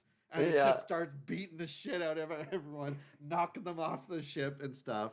And then I go in and I go to try to start cleaning up, and there's still a lot of enemies. And there's these things called like puff shrooms, which I thought were mostly for like just obscuring the vision so you can get away, like a smoke bomb. And I put one to my shield. I fused it to my shield, and someone hit me, puff of smoke. And I noticed when I was standing near an enemy, you can get like stealth attacks because there's like a measurement of stealth in this game, and you can even get armor that makes you harder to hear. And if you get behind someone and they don't know you're there, you can get like a stealth attack. Yeah. And did that puff of smoke. There was like 7 enemies in there, and it was like stealth kill, stealth kill, stealth. I just like murdered all of them like one after another in this big puff of smoke. So like smoke clears on this boat, and it just Link's standing there with all these dead bodies. It was like, that was so much fun. It was really fun to do. I love that. Anyway, good game design. Really good game design. Yeah, and like every enemy encounter, you can just approach in such weird different ways, so it's just God, it's so much fun. Like I said, I'm 115 hours in, and I haven't 100%ed it. I still got like I said, I think I'm 60 some percent complete on the map. Amazing. And so I'm gonna I was like, I don't know if I want 100% when I realized there's like these little Korok things, and there was like 900 of them in the first game. I ran into a couple very early in the game. I was like, oh God damn it. I don't know if I want. And so I started just going around the map, picking up like where I knew armor sets were and where shrines were. And I was like, wow, if I'm going, like, I might as well mark the Koroks too and just pick those up as I go. And I'm at like 480 of them now. It's like, I'm just gonna do it. Whatever. Just get it done. Fun. So it's like, I didn't know. I thought it was gonna feel like a chore, but once I really got dug into the game to like see all the nuanced differences, and just that it didn't feel like too much of the same as before. That's why I didn't want to do it initially. But it's like, okay, I'm having too much fun. Like, show me those damn Koroks. I'll get them all. I don't care. Screw it, whatever. Just show it to me. I'm fine. Fine. I'll do it. I'll do it. So anyway, that's most of what I wanted. The main highlights I wanted to talk about. I'm just loving this game, and I was worried it was gonna feel too samey. But there's so much new stuff. Oh, there's like mine carts that you like. Oh, that was one of the things I think I put a video of. That's what I saw. Where I was I just want to get there faster, so I'll strap some rockets on. And it was just like the rail was here and I was here. I was just like, oh shit. It just launched me into orbit. I was like, whoops. Too much power. It's just like, I deserve that. No, that's awesome. So anyway, God, it's just so much fun. And I'm sure I'll talk about more once I've completed it. I'm going to try to... Well, you did. No, and I mean like 100%. 100%. Yeah. I'm going to try to get it before Final Fantasy 16 comes out, and that's why I wanted to get the Pixel remasters done, because once Street Fighter comes out, I'll basically be going between Street Fighter and Zelda. Like that'll be just my bouncing off game.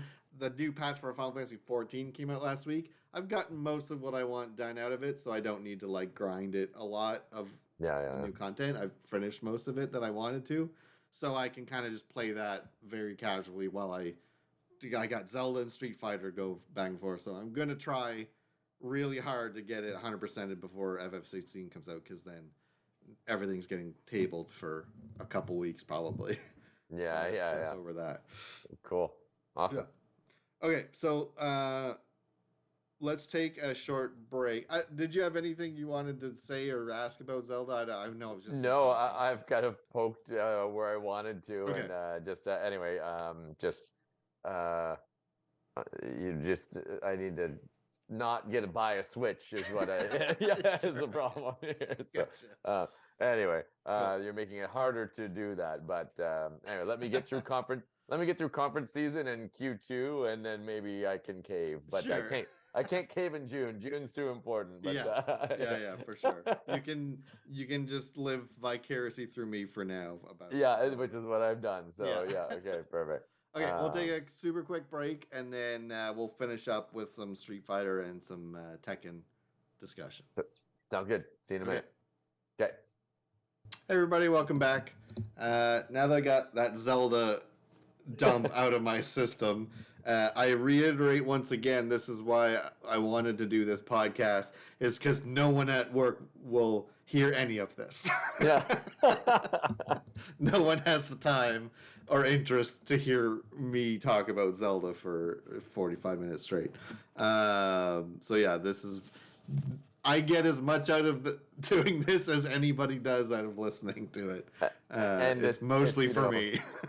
And it's fun to kind of, not analysis paralysis, but like just dissect some of these things. And it's just kind of fun to think of the video game world in a macroscopic outside kind of way. Especially when it's like fresh.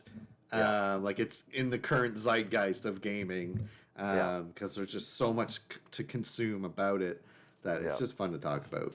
And as we've kind of said, I think from episode 1, I think about these things all the time, and if other people do, that's cool. Exactly. Yes. Yeah. And that's why I try to talk about it at work, but none of them think about it. I get nothing out of that. Exactly. So maybe some other people out in the interwebs do, and I think they do. So exactly. Okay, so just a couple things that we'll talk about. I'll let you go first because I was talking for a little bit, and then I'll talk about Street Fighter at the end. Excuse me. So some more Tekken 8 trailers came out, and I think we established on the podcast, like what we talked about it here, about some of the characters that you sort of gravitate towards, and 2 of those got trailers. Two of your signature characters, Hodong and Brian Fury. And it's funny because I feel like June and Asuka's trailers came out pretty close together. And so it's funny that I got my trailers and then you got yours. So you watched both of them, I think, right? Yeah. And Hodong, like, I mean, Paul will forever be my, like, my number 1. But man, I love playing as Hodong. I really, really love playing. Well, and because, like, even though Paul was in earlier versions of Tekken, we didn't really dive into Tekken until 3 anyway. You know what I mean? We didn't play a ton of... 2 was... Anyway, 3 was the big one, for sure. 2 is how we learned of Tekken, but I don't think we owned it, and we just played it at our... Did we own 2? We did own 2, but it was like... like Jun and Yoshimitsu and Paul. I just played as Paul. Sure, Yeah, sure. Paul and My Yoshimitsu. Yeah. my point, I guess, is I was trying to say is it's like you have almost as much time with Hwoarang as Paul because we Sure. didn't really play that much of Tekken 2. I don't feel like, not that I Yeah. remember anyway, but yeah. And to your point, I think Yoshimitsu was my character in 2, not Sure. Paul. Because he was a ninja with a sword, so obviously. Obviously, of course. Yeah. As we've established. Might as well have been a Final Fantasy character. Yeah, here's the ninja with a sword. Oh, well, this is obviously my favorite character. Yes. Could have seen that a mile away. But anyways, yeah, I love playing as Hwoarang. I find I have a deeper bench of moves with Sure. Hwoarang, and can be somewhat unpredictable. So Yeah. And he doesn't look like a pirate now. No, exactly. Which I do enjoy. Although we'll see what we can do in customizable. Guaranteed you can make him look like a pirate. Yes, no doubt in my mind.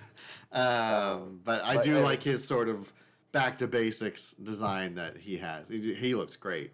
Yeah, no, and some of the moves is like, oh man, I have a style, and obviously the demo is not me playing, so it's like, oh man, there's some moves I should kind of incorporate or combos I should incorporate into my daily routine that looked pretty impressive. And well, one thing I would don't I don't know if doubt is the right word, but like don't doubt your abilities with them because those trailers, but like those trailers are like, I think even one of the producers or developers said like these are not like guaranteed true combos. They are just flashy to show you what this character can look like. So it's like don't feel like you're not optimal because you're not doing all those things because you probably couldn't do all those the way they're doing it because they want to just show off the flashiness of it too. Oh, 100%.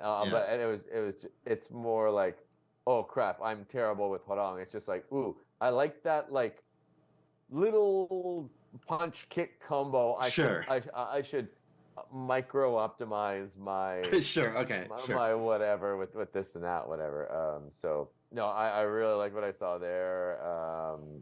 Just that made me really excited. Like, okay.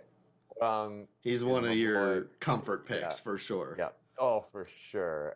And in fact, like if I'm panicking, I could lost too many on the verge of extinction, whatever. Hwoarang might be my safer bet over Paul sometimes. Sure. But anyway, and then Brian. That was I like you. I like playing as Brian because you can just get some pretty huge hits in if you're tactical. I did laugh really hard because the announcer really rolls his R's whenever possible, and that was a double name, double barrel that I was like, so that was really funny.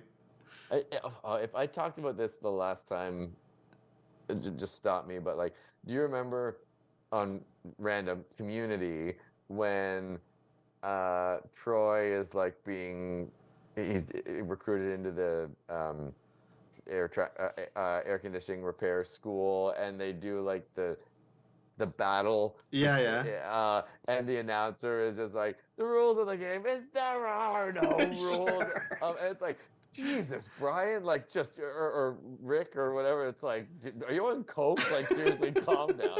And every time that announcer goes, I'm just like, Jesus, man, like seriously, relax. You're like, I love it because it's like Fury. It's like, whoa, man.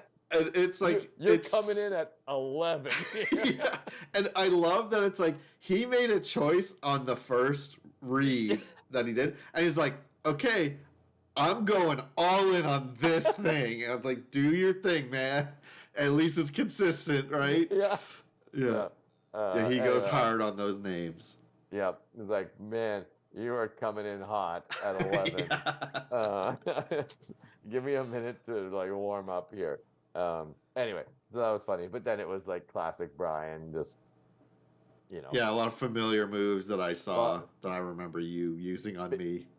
The big wind-up punch sends him through the wall. Yep, that's Brian for you. And then like, I don't know, his rage, whatever, like missile, heat-seeking, Yeah, whatever yeah, yeah. punch. Like, oh, this is everything I love about this game. I kind of forgot that he's like an android or something. Or I knew he was like zombie or insane, but something. I'm pretty sure he's some android. He's like he's he's some kind of an android, or at least half cyborg Yeah, or whatever.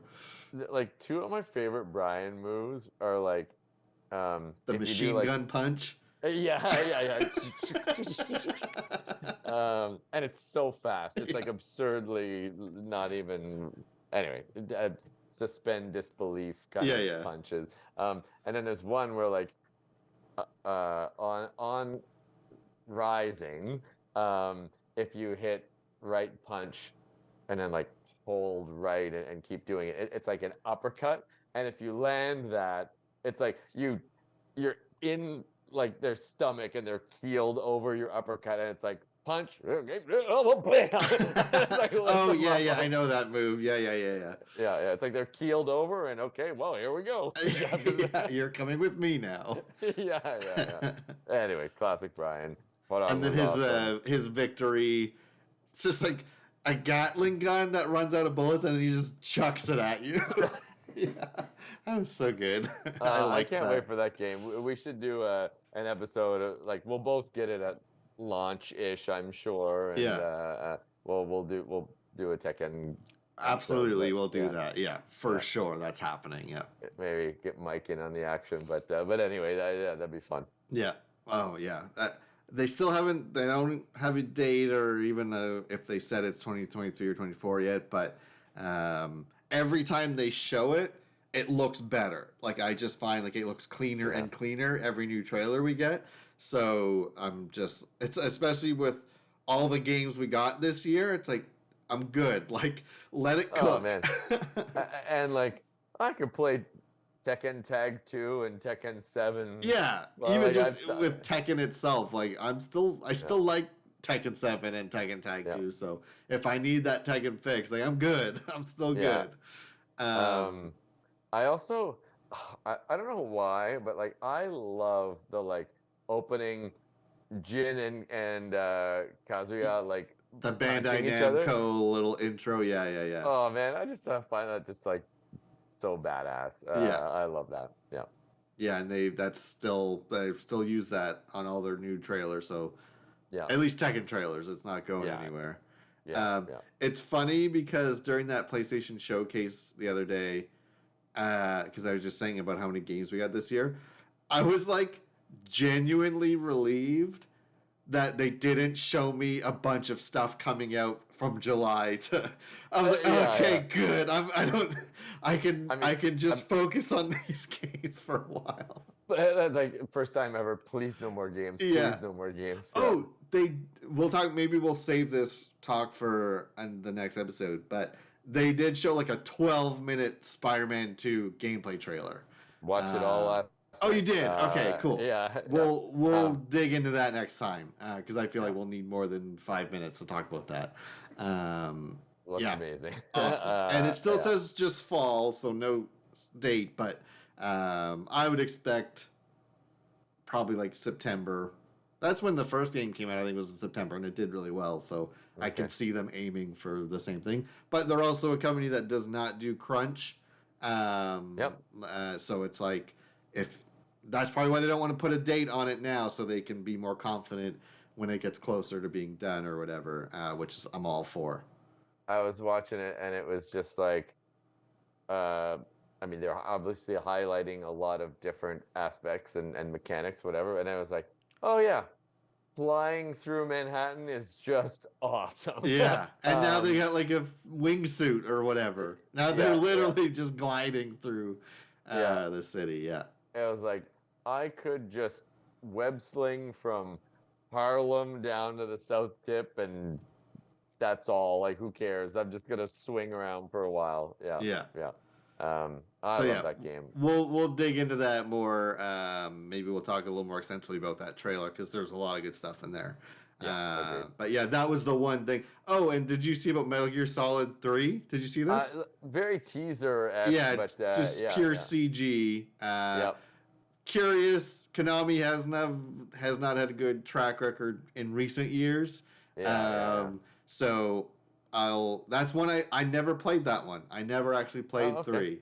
3. So I would love to play this one, but I'm going to keep my expectations in check until we see what the game, how it's turning out.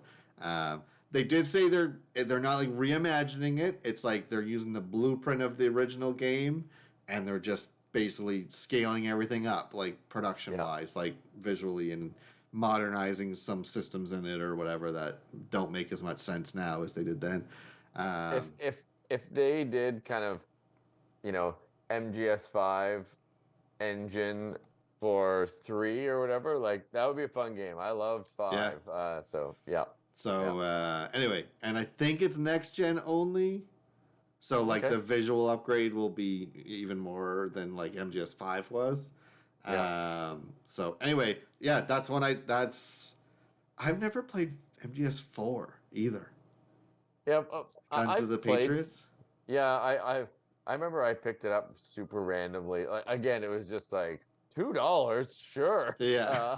And but I hear it's whatever. Okay.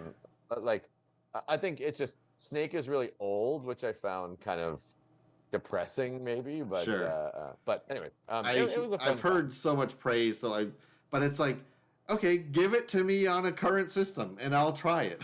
It's still locked to the PS3. PS3, yeah. But I don't know if you saw this announcement too when they announced Metal Gear Solid 3.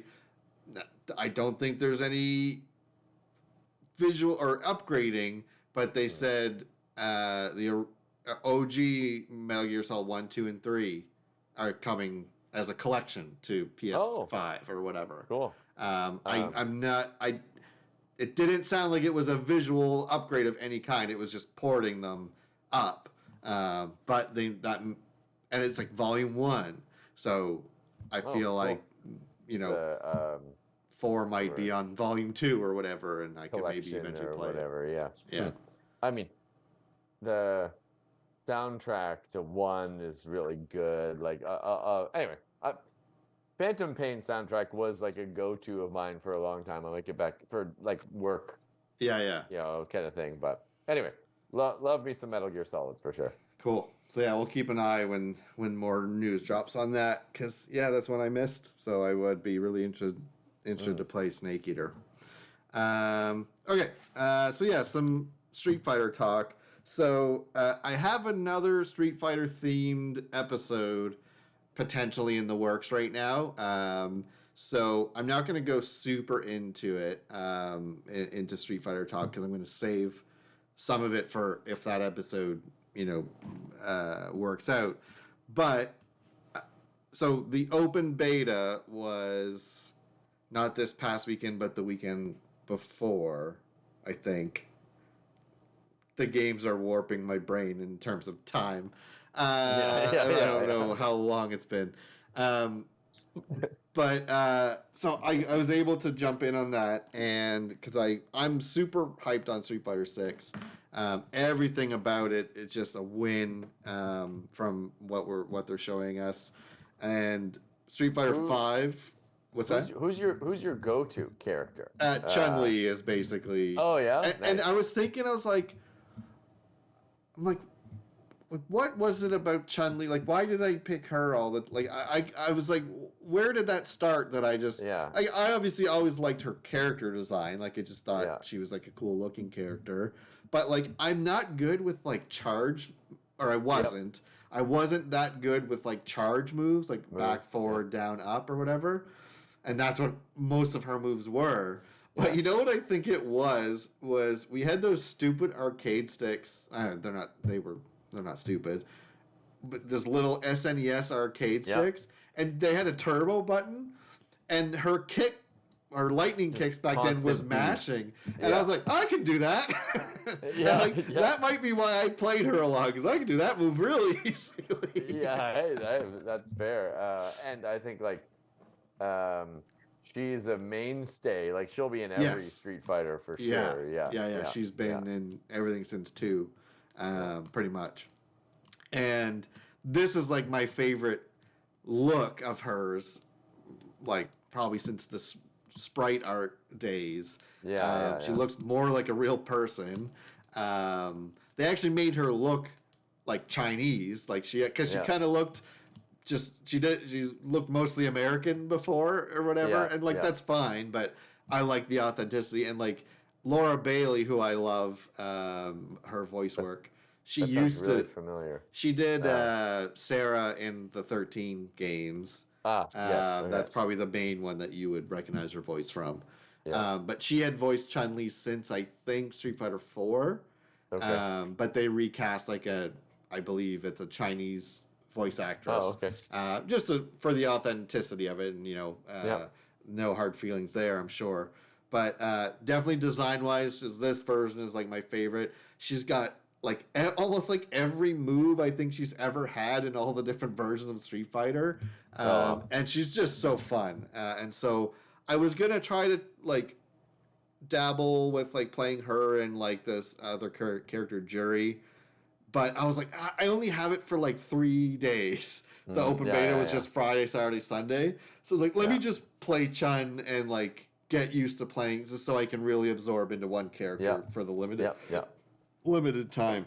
And I love it. I think I put 19 hours in that beta in like Friday, Saturday, Sunday. Wow, that's amazing.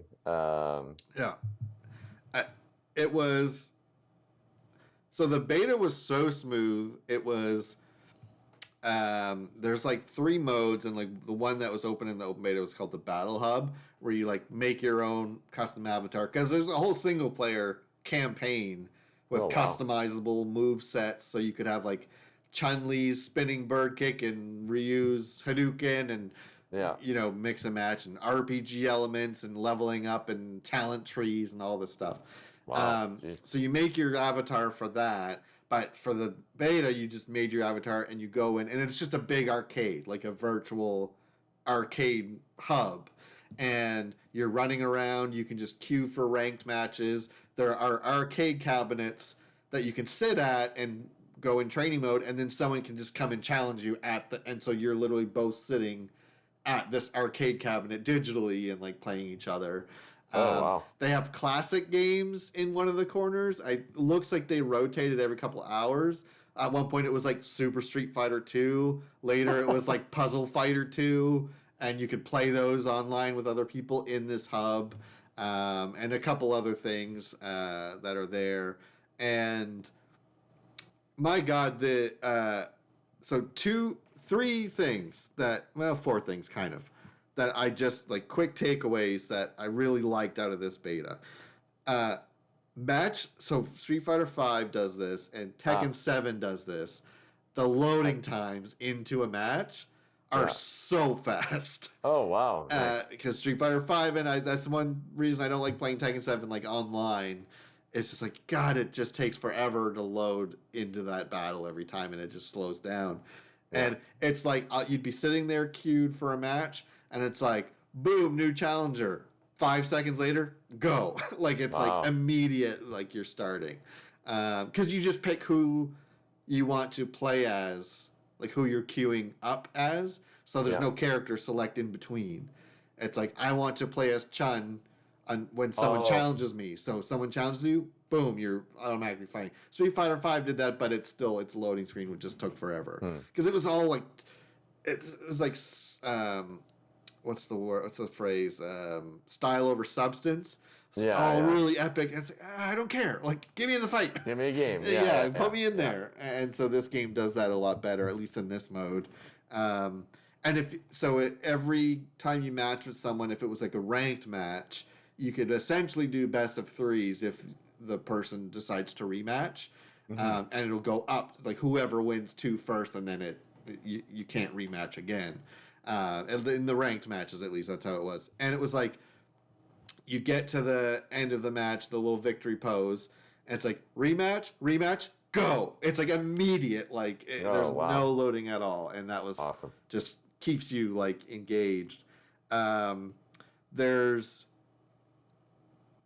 Yes, it ranks you per fighter. Um, And this is the thing that I heard, and it's like, yeah, yes. that's nice. Yeah, Uh, because so many times playing Street Fighter Five, I was better. I was best with Chun Li. I mean, I'm still like a forever bronze and silver player, but mhm. when I was playing well, I was playing my best with Chun Li, and I would do get up to low silver or whatever. I'm like, oh man, like I'm gonna try Cammy, and I just get destroyed for like 5 or 6 games because I don't not practiced with her or whatever, Yeah, and back down to rookie. You know what I mean? Like yeah. No, because it's and all just the same do it rank. per character, like that makes more sense. Yeah. Yeah, So I really liked that, and you do 10 placement matches to like gauge where you are, and yep, it seemed to yeah. put me at like mid or high bronze when I did my plays, and I felt it was like I didn't feel like I was Good match. outclassed. Yeah, Yeah, yeah, yeah. exactly. Yeah. The other thing at lower levels, I think it's gold and below, but it might be one rank higher and below. But I know it's at least gold and below. If you so like let's say from silver to gold, you need to get I don't remember how many it was. Let's say 2,000 points, and you get points when you win and lose points when you Yeah. lose. If you go down to zero, so you're like silver with 0 points, and you lose again, you just stay at silver at 0 points. Oh, okay. It does Hmm. not rank you down. Hmm. At those lower ranks. If you're in like master and platinum, I Okay, yeah, yeah. believe at some point up there it will drop you down. But there's like a cap, like you can't go below a certain threshold.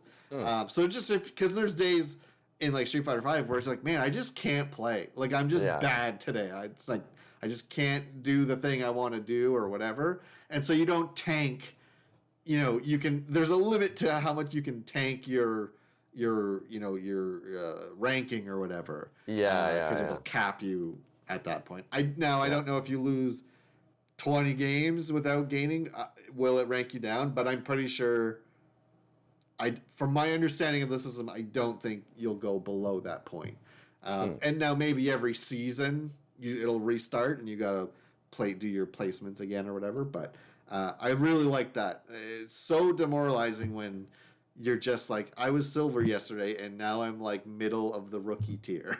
Yeah, yeah, It because just of a few sucks. bad. Yeah, yeah, yeah. Yeah. Um, this was something I didn't know I wanted, but now I wish every fighting game at least did it. There are so many audio options. And specifically, it's like you go into like the audio settings of the game or whatever. It's like you can change the volume of when you land a hit, when a hit is blocked, the sound of your Wow. clothing swooshing when you're doing like the super like the cinematic moves. Yeah. And because like one thing that I noticed immediately when they first showed gameplay for Street Fighter is holy shit, the hits sound good. Like it Yeah, yeah, just like so much like impact to those hits. So when yeah. I saw that, I was like, crank Frank those. it. I turned Yeah, them yeah, way yeah. up, and it just like I know it made it more fun because that was one of the first thing that I even noticed the first time I saw this game in action was how good So it sounds. So might as well accentuate that. Yeah, yeah, exactly. yeah. Yeah. I was Yeah. like, so let me dig into that aspect of it and really highlight it. And I was like, the whooshing sound of clothes, like, who cares? I turned it up, doing Chun Li Super, and here, like, I was like, okay, Yeah. that's pretty cool. Yeah, yeah, yeah, It yeah, sounds very like martial arts movie, like oversensitive, like sound effects. yeah. Yeah, Um, yeah, and I loved it. I was yeah. like, Oh man. that's like the first thing I'm doing when I get the game is I'm going in, I'm changing those settings back, because like obviously my settings won't be copied over because it was a Y- beta or whatever, but Yeah, yeah, I'm yeah. gonna go in and make sure I turn those up because it for sure enhanced my experience on some level subconsciously. I That's loved awesome. it. I'll when it's launched, this I want to watch you play it. So like old school style. Like okay, so I'm gonna get like some snacks from the cupboard and like watch you play a game and Yeah, yeah yeah, go to yeah. sleep. Yeah, just I'll camp out on the floor of your bedroom, Yeah, exactly. Yeah. just like for Oh, and kids. so that's what's so great too is like when next time you're home like visiting or whatever. So they have different. I think I talked about this a little bit. They have different control schemes where Okay. it's like the normal six button is like Mhm. high, light punch, medium punch, heavy punch, light kick, medium kick, heavy kick, and you gotta Yeah. do the like quarter circle for a fireball and all this stuff. Yeah. They Yeah. have a modern control, which is like a light attack, medium attack, heavy attack. That's it. And then a special button. So it's like if you're Ryu, special with no input is a fireball. Forward and special is Tatsu. Up Oh, and okay. special is Shoryuken.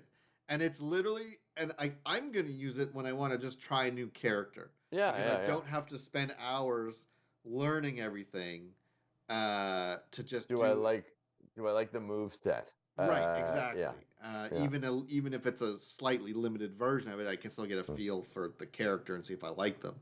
Yeah. Um, so there's that. So you don't need prior knowledge of a character. There's even like a combo assist button. That's like you hold right trigger and you mash either of the three attacks, and it'll do like combos canceled into supers. Like it'll do like fancy combos if you're just mashing those buttons. And then Yeah. there's like an AI assisted dynamic mode that's literally push buttons and your character will do cool shit. Yeah. And modern is available online. The dynamic one is like purely offline local play. That's for parties. Yeah, For people exactly. that Yeah. don't Yeah. know what they're doing at all and they just want to Yeah. press buttons and watch cool stuff. Then Yeah. there's like extreme battles, which is like one was like this looked really cool. It was like a tug of war battle. So it's like instead of each having health bars that you deplete, it's like two health bars and there's like a point in the middle. And Oh, as you that's take neat. damage, you lose, and it's like until you get it all the way over into the other opponents or however it works. That's really cool. So it could like an infinite Yeah. battle until one of you just gets the momentum to win. More momentum. Yeah, exactly. And then you Exactly. can Yeah. add like gimmicks where there's like those little Mega Man enemies, the little like hard hat. Yeah. Yeah. It's Yeah. like those will come in and just start like attacking you, or like a timed bomb will go in and you can hit it like at the person. Yeah. It could be like an objective thing where it's like you have to do like six different things to win, and there's no health bar. So it's like get a throw, get a I, parry, stuff I, like that. I like these. Those are fun gimmicks, actually. Yeah, yeah. Yeah. And Yeah. there's one where it's like a bull will just randomly charge through the stage Yeah. and hit both of you if you don't jump or whatever. Yeah. And so just a lot of cool like party modes like that, which would be just like a fun like silly time when you want to just it's like Tekken Ball. That's like the Yeah. vibe Yeah. it gives me where it's like who cares? You're just Just playing trying to around for playing laughs. around for laughs. Looking for laughs. Yeah. Yeah. So anyway, those are just like my immediate impressions of playing that beta. The game comes out on Friday. Oh, So wow. yeah, it's like it's already that beta was only like 2 weeks before it came out. So I'm think I got my week at work sorted that I can take off a little early on Friday. I might do a half day if I'm pretty sure I can get all my stuff done this week tomorrow. And yeah, I'm gonna be playing the absolute crap out of that game all weekend. Man, that's crazy that it like I thought that was still, but I guess I mean we've been talking about these things being so far in the future, but that was a while ago, and FF16 is in the peripheral. Like Yeah, yeah, the tidal wave of Tears of the Kingdom, yeah, SF6, and this is like, oh, we're now in it. We're in the wave now. yes. So I am drowning in it right at the yeah, moment. yeah, And um, they even like we talked a little bit about this before, where games are waiting longer to show their game, or yeah, companies are waiting longer to show their game, so that you're not waiting 5 years for everything to come out. And they first showed the first teaser of this game almost exactly like a year ago. wow, It was hmm, it was early, like very early summer last year. I think it was in May. just a quick teaser, and then the full gameplay trailer, first gameplay trailer in like June, and Yeah. then just steady content Hmm. drops from then. So it's only been a year that they teased this. So just like a very solid lead up, and like I might talk about this we might do an episode where I talk a little more on this, but like Capcom is like on fire Awesome. right now, and like they had a couple years where they were really Yeah. doing bad. Yeah. And I think it was starting with Resident Evil 7, the kind of return to form, going Yeah. back to its roots of survival horror, and then into like Monster Hunter, into RE2 remake, into RE3 remake, into Yeah. another Monster Hunter, into Devil May Cry 5, RE4 remake, and Street Fighter 6. Like, Yeah. just like Nice. winner after winner after winner. So yeah, I'm just, it's it's like inspiring how much better this game seems to be at launch than what Street Fighter 5 was. Street Fighter 5 didn't even have an arcade mode when it came out. It was What? like versus battle and online battle. That's it. I think it had a training mode, but it didn't have like the challenges, I don't believe. It was like bare bones, absolute minimal. It was panned by a lot of people for a long time. And a lot of people just never bothered going back to it. It's way better now. It got like 3 years later, it got way better. But people just were like, no, like they just steered clear of it because of how poorly it launched.